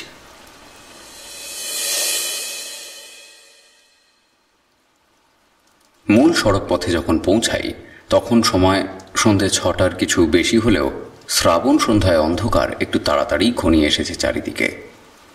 মৃদু মন্দভাবে বৃষ্টি হয়েই চলেছে। তার উপর কনকনে ঠান্ডা হাওয়ায় সারা শরীর কাঁপছে শিরশির করে।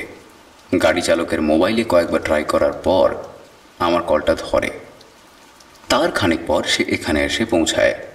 এই অনাকাঙ্ক্ষিত বিলম্বের কারণেও প্রচণ্ড রকম বিরক্ত আমার প্রতি।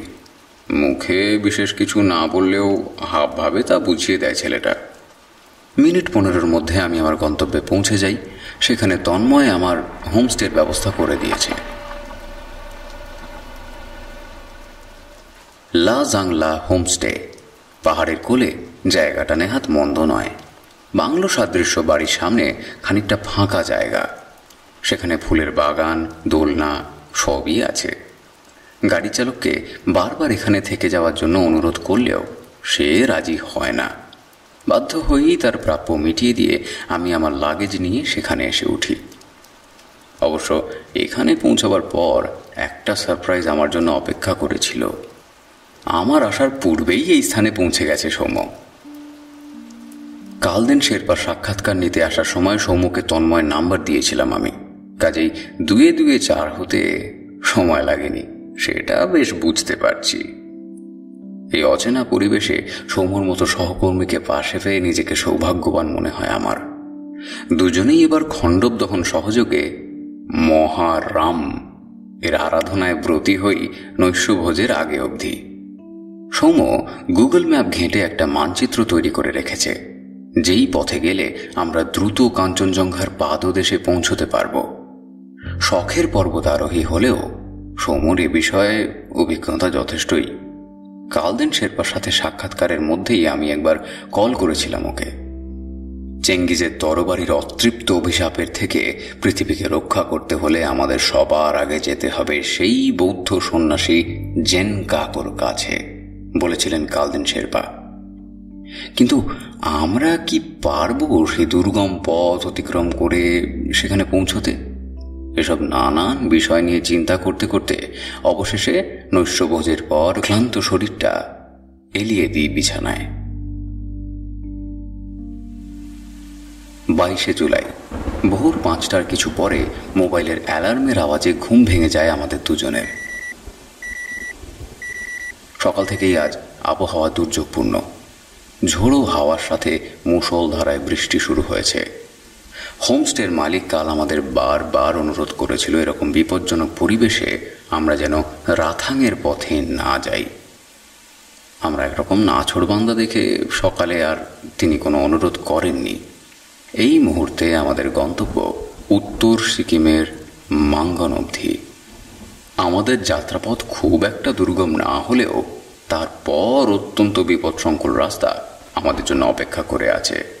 সেই পথ পেরিয়ে আমাদের পৌঁছতে হবে মাউন্ট প্যান্ডিমের অনতি দূরে রাথাং হিমবাহের নিকটে। জনবসতি, খাদ্য, পানীয় জল কোনোটাই আমরা পাব না। তবু সেখানে আজকের রাতটা আমাদের কাটাতে হবে।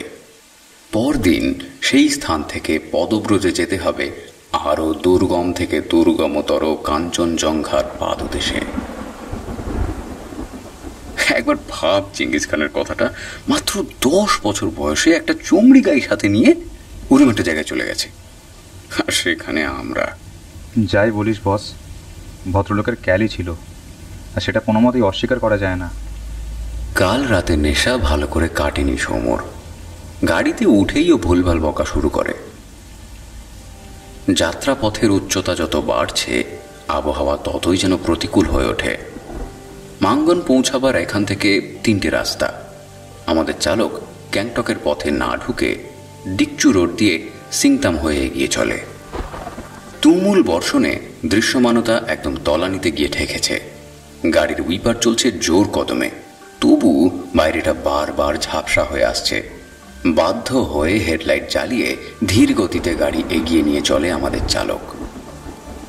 অবশেষে দুপুর 12টার কিছু পরে আমরা পৌঁছাই মাঙ্গন শহরে। প্রকৃতপক্ষে দুর্গম এই যাত্রাপথে প্রয়োজনীয় বহু রসদ আমাদের সংগ্রহ করতে হবে এই শহর থেকেই। এরপরে চলার পথে ছোট ছোট কিছু পাহাড়ি গ্রাম থাকলেও সেখানে দোকানপাট বিশেষ কিছু নেই বললেই চলে। তবু এখানে পৌঁছে হতাশ হতে হয় আমাদের। প্রবল বৃষ্টিতে দোকানপাট তো দূরের কথা, জনপ্রাণী দেখা মেলে না। আমাদের গাড়ির চালক ছেলেটার ব্যবহার যথেষ্ট বন্ধুত্বপূর্ণ। মাঙ্গন পৌঁছাবার পর এই দুর্যোগের মধ্যেও ও আমাদের যতখানি সহযোগিতা করা সম্ভব করেছে। ওর জন্যই শহরের খানিক নিচে কুলি বস্তির ভিতরে এক দোকান থেকে আমরা কিছু শুকনো খাবার, ফল ইত্যাদি সংগ্রহ করি। এখানে আসার পূর্বে সমতল থেকে সৌম্য অবশ্য টেন্ট, অক্সিজেন সিলিন্ডার, স্টোভ এবং এই উচ্চতায় ওঠার জন্য প্রয়োজনীয় সামগ্রী সাথে করে নিয়ে এসেছে। তবু গাড়ি চালক বরাবর আমাদের অনুরোধ করে এই আবহাওয়ায় আমরা যেন রাথাং না গিয়ে ওর গাড়িতে করে ফিরে যাই। হয়তো সেটাই আমাদের উচিত ছিল, কিন্তু নিয়তির টান যেখানে বিধাতা পুরুষ লিখে রেখেছেন তার থেকে মুক্তি পাওয়ার সাধ্য কি?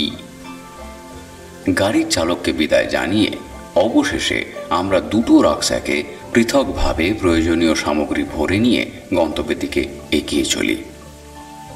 এরকম দুর্যোগপূর্ণ আবহাওয়ায় আজ রাতের মধ্যে কোনো মতেই রাথাং পৌঁছানো আমাদের পক্ষে সম্ভব নয়। তাই আমরা সিদ্ধান্ত নিই এখান থেকে কম বেশি 15 কিলোমিটার পথ অতিক্রম করে আমাদের যাত্রাপথের শেষ পাহাড়ি গ্রাম বাংদুংয়ে আমরা আজকের মতো তাঁবু ফেলব। কাল আবহাওয়ার উন্নতি হলে সেখান থেকে ভোরে বেরিয়ে আমরা অনায়াসেই পৌঁছে যেতে পারব কাঞ্চনজঙ্ঘার পাদদেশে। কিন্তু বারফোক পৌঁছাবার মধ্যেই আমরা বুঝতে পারি আমাদের সিদ্ধান্ত কতখানি ভুল ছিল। আমাদের সাথে পর্যাপ্ত পানীয় জল না থাকায় আমরা বাধ্য হচ্ছিলাম পাহাড়ি নদীর জল পান করতে, যার ফলশ্রুতি স্বরূপ যে কোনো মুহূর্তেই আমাদের হিল ডায়রিয়ায় আক্রান্ত হওয়া বিচিত্র নয়। বৃষ্টিতে আমাদের পোশাক সম্পূর্ণ ভিজে। ভারী রাকস্যাকের স্ট্রিপগুলোর ঘষায় সারাটা কাঁধ ক্ষতবিক্ষত।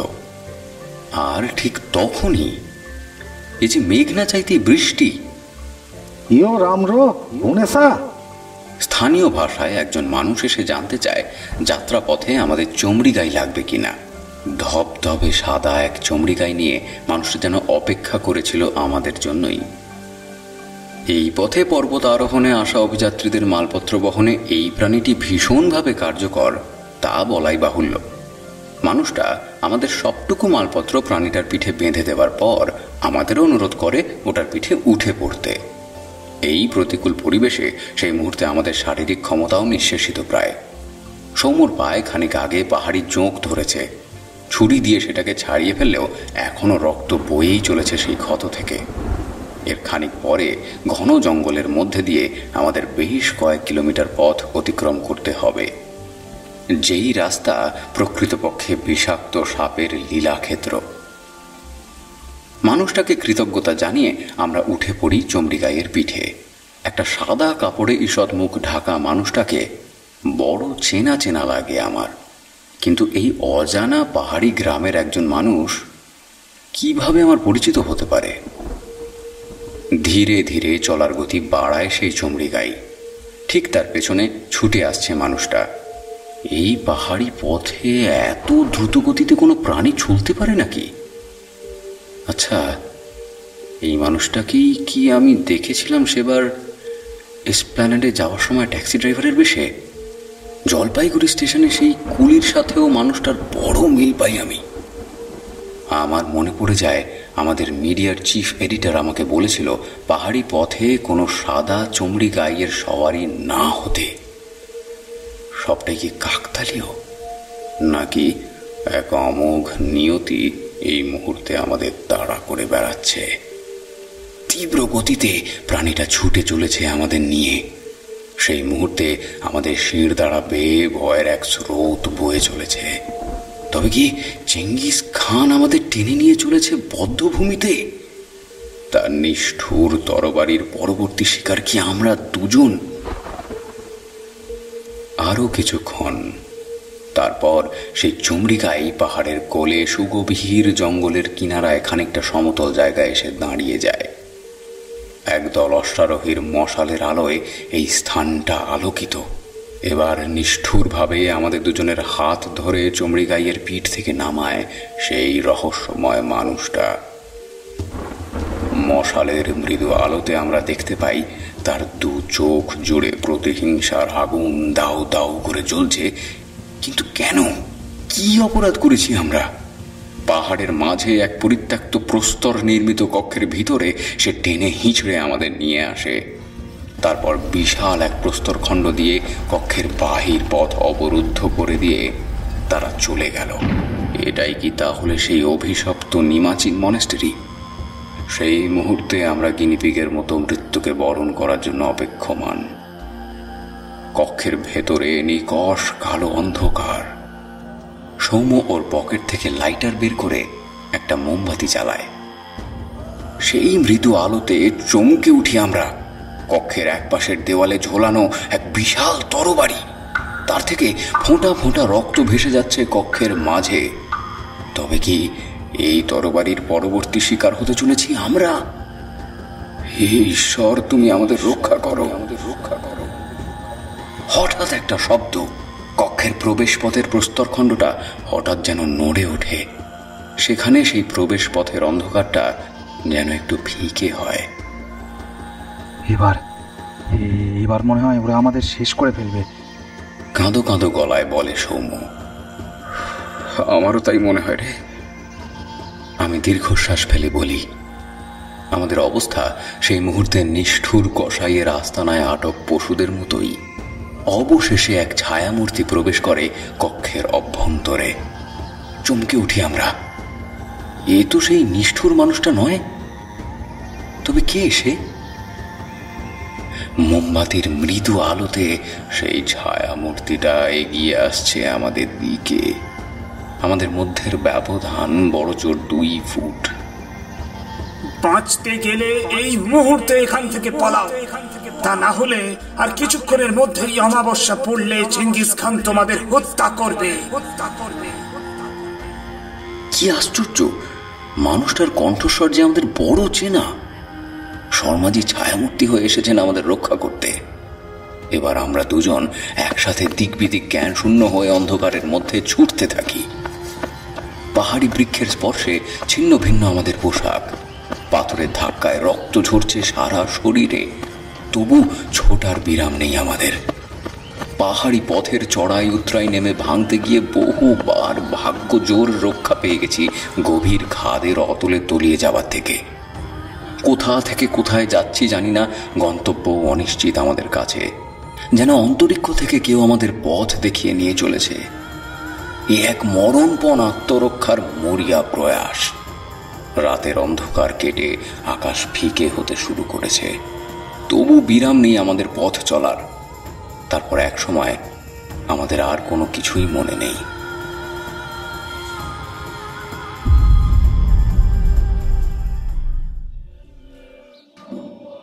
জ্ঞান ফেরার পর দেখলাম আমি আর সৌম্য তখন শুয়ে আছি পাশাপাশি দুটো খাটে। উদ্বিগ্ন মুখে তন্ময় আর তীর্থা আমাদের শিয়রে। তোকে বারবার বললাম নিমাচিন মনাস্ট্রিতে না যেতে, কেন যে এরকম বিপদ বাঁধাস? অভিযোগের সুরে বলে তন্ময়, সত্যি কি আমরা নিমাচিন মনাস্ট্রিতে গিয়েছিলাম? আমি ভাবতে থাকি, কে সেই মানুষটা যে আমাদের অভিশপ্ত স্থানে টেনে নিয়ে গেল? ফ্যাল ফ্যাল করে তন্ময়ের মুখের দিকে চেয়ে হয়তো সেই কথাগুলোই ভাবছিলাম।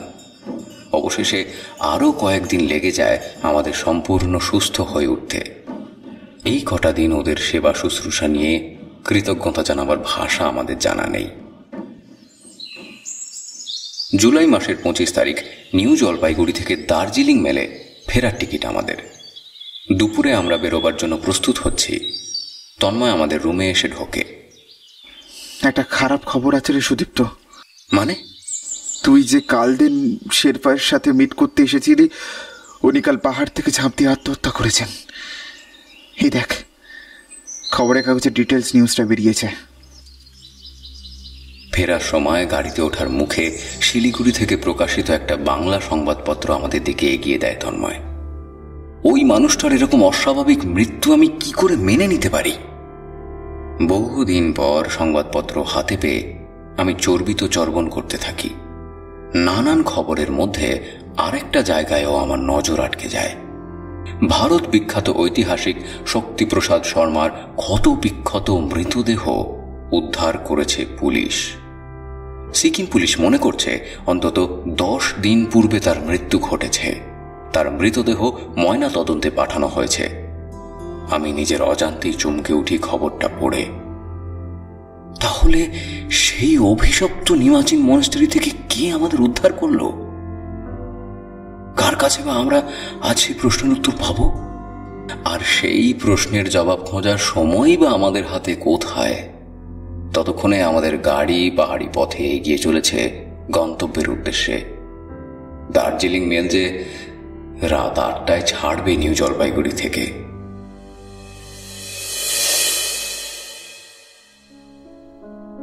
তো বন্ধুরা, কেমন লাগলো আমাদের আজকের গল্প? আজকের গল্পের লেখক সুদীপ্তবাবু মূলত নাট্যকার এবং স্ক্রিপ্ট রাইটার রূপে সাহিত্য জগতে তার পা রাখেন। তার জনপ্রিয়তা নাটকগুলোর মধ্যে হাম সব চোর হ্যায়, বাবা বন্ধেশ্বর সংবাদ, বাঁচতে চাই, বন্ধন, গলার কাঁটা, রক্তে রাঙা শপথ উল্লেখের দাবি রাখে। সামাজিক পটভূমিকায় তার লেখার মধ্যে সমাজের নিপীড়িত অবহেলিত মানুষের প্রতি সহমর্মিতা বারে বারে ফুটে উঠেছে। বর্তমানে যে সকল সাহিত্যিক বাংলা ভৌতিক তথা অতিপ্রাকৃতিক সাহিত্যের জগতে বৈচিত্র্যের ছোঁয়া এনে দিয়েছেন, তাদের মধ্যে ভৌতিক সাহিত্যের উজ্জ্বল জ্যোতিষ্ক প্রয়াত মানবেন্দ্র পাল মহাশয়ের ভাবশিষ্য সুদীপ্ত কাহালির নাম উল্লেখযোগ্য। তার ভৌতিক সাহিত্যের পটভূমিকা প্রায়শই দেশের সীমারেখাকে অতিক্রম করে বিদেশে ছুটে গিয়েছে প্রাণবন্ত বর্ণনাকে সঙ্গী করে। বাংলা ভৌতিক সাহিত্যে রিপোর্টার অফ প্যারানর্মাল টপিক রূপে তার সৃষ্ট চরিত্র সুদীপ্ত সোম চূড়ান্তভাবেই অভিনব। দেশ ও বিদেশের পটভূমিকায় লেখা ভয়ঙ্কর বিভীষিকার সাথে তার প্রেম ভালোবাসা এবং অন্ধ ইতিহাস মিলেমিশে গেছে তার নানান উপন্যাসের পাতায়। তার প্রকাশিত উপন্যাস গ্রন্থগুলির মধ্যে লোহিত সাগরের শয়তান, সুলেমানে গুপ্তধন উল্লেখের দাবি রাখে। উপন্যাসের পাশাপাশি নানান পত্রপত্রিকায় সুদীপ্তবাবুর লেখাগুলো বারংবার পাঠকের চিত্ত আকর্ষণ করেছে তা বলাই বাহুল্য। তেমুজিনের অভিশপ্ত তরবারি গল্পটি তার সুদীপ্ত সোম সিরিজের অন্যতম জনপ্রিয় একটি কাহিনী, যা ইতিপূর্বে বৃত্তের বাইরে 2020 পুজো সংখ্যায় প্রকাশিত হয়েছে। এই গল্পে ভয়াল ভয়ঙ্কর অন্ধ অতীতের সাথে বর্তমান মিলেমিশে এক হয়ে গিয়েছে। ইতিপূর্বে অন্যান্য অডিও স্টোরি চ্যানেলে তার লেখা পিশাচ তর্পণ, অভিশপ্ত উগান্ডার প্রান্তরে ভৌতিক সাহিত্যপ্রেমী শ্রোতাদের মন জয় করে নিয়েছে। তাই আমাদের বিশ্বাস তেমুজিনের অভিশপ্ত তরবারি একইভাবে শ্রোতাদের মন জয় করতে সক্ষম হবে। আর যদি ভালো লেগে থাকে তাহলে গল্পের আসর চ্যানেলকে দয়া করে সাবস্ক্রাইব করুন এবং বেল আইকনটি প্রেস করে রাখুন।